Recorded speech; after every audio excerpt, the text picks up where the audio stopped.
Putin is pounding Kyiv again. Waves of ballistic missiles and drones roar in over the capital, lighting up the night sky and testing Ukraine's exhausted air defenses.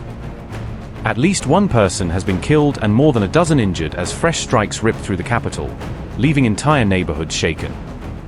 Shattered glass, falling debris, and shrapnel from intercepted missiles have left Kyiv residents wounded on the streets and inside their homes. Kyiv wakes up to broken windows, damaged homes, and power outages, as emergency crews race to repair infrastructure hit in the latest barrage.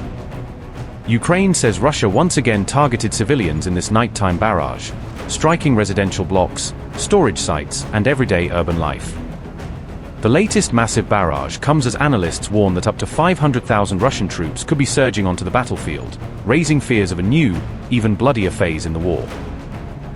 Ukrainian officials say Russia launched a mix of ballistic missiles and drones at Kyiv in the early hours of August 5, triggering citywide air raid sirens. At least one person was killed and 12 more injured in the strikes on the Ukrainian capital, according to initial figures from local authorities. Reports from Kyiv describe damaged residential buildings, shattered windows, and debris strewn across the streets after the impacts. Authorities say some of the injuries were caused not by direct hits, but by falling glass and shrapnel from missiles that were intercepted overhead. Kyiv's mayor says the latest attack has disrupted power supplies and critical infrastructure across the city, adding yet another layer of pressure for utility crews. Timur Tkachenko said, and I quote, "Enemy is once again massively attacking the Kyiv region. The consequences of the enemy attack are being recorded in the Bucha, Brovary, and Fastiv districts of the region. I urge everyone, do not ignore air raid sirens.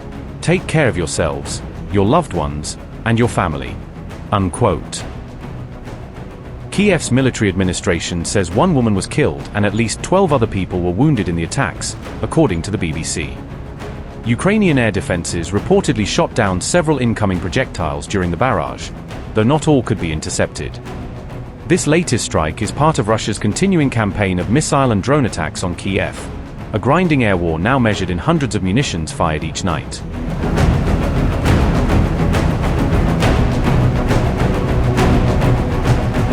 Ukrainian President Volodymyr Zelensky has warned that Vladimir Putin could order the mobilization of more than 500,000 additional troops after Russia's September elections, potentially setting the stage for a major escalation in the war. Despite sustaining heavy battlefield losses over more than 4 years of fighting, Vladimir Putin has vowed to intensify Russia's military campaign and continue pursuing Moscow's territorial ambitions in Ukraine. According to Ukrainian estimates, Russia has suffered around 1.4 million casualties since launching its full-scale invasion in February 2022, highlighting the enormous human cost of the prolonged conflict. Available estimates indicate that nearly 500,000 Russian troops may have been killed since the war began, though casualty figures remain disputed and cannot be independently verified. Some reports claim that newly deployed Russian frontline soldiers survive an average of just 20 minutes in the most intense combat zones, underscoring the brutal conditions on parts of the battlefield. President Zelensky has argued that Vladimir Putin will end the war only if Russia is militarily forced to do so, insisting that sustained pressure remains the only path to lasting peace. Ukraine has stepped up long-range strikes deep inside Russian territory, aiming to disrupt military operations and demonstrate that the consequences of the war can also be felt beyond the front lines. During its summer campaign, Kyiv has increasingly targeted military airfields, logistics hubs, fuel depots, and other strategic infrastructure in an effort to weaken Russia's operational capabilities. Ukrainian officials say these long-range operations have slowed Russia's battlefield momentum, forcing Moscow to divert additional resources toward defending critical infrastructure inside its own territory. At the same time, President Zelensky says Ukraine is preparing for yet another difficult winter, as the prolonged conflict continues to strain the country's military, economy, and civilian population.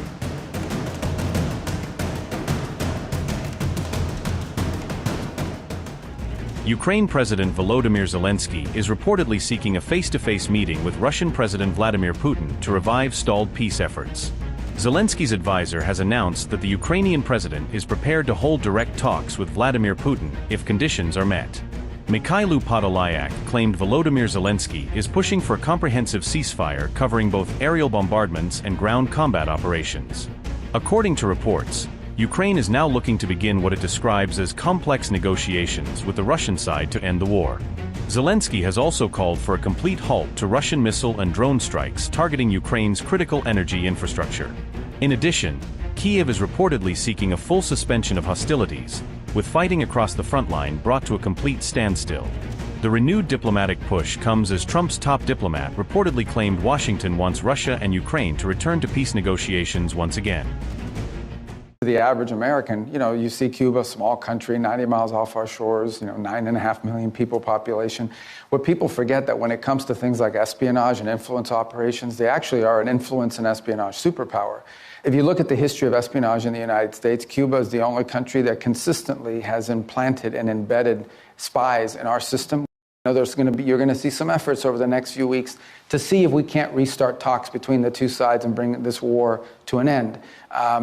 But we also understand that both sides have some pretty strong red lines, and until we can bring those red lines a little closer together, we're not going to be there yet. But we're ready to go, and the president's told his team, if you see an opportunity to be a force that brings about some momentum behind peace talks, let's do it. Any conflict between the U.S. and China, be it economic or be it military, God forbid, would be catastrophic for both countries and for the world. So we have to manage that, but we can't walk away or forfeit our national interests. So this is the hard work of foreign policy, and it requires every administration to sort of balance these two competing tugs against us.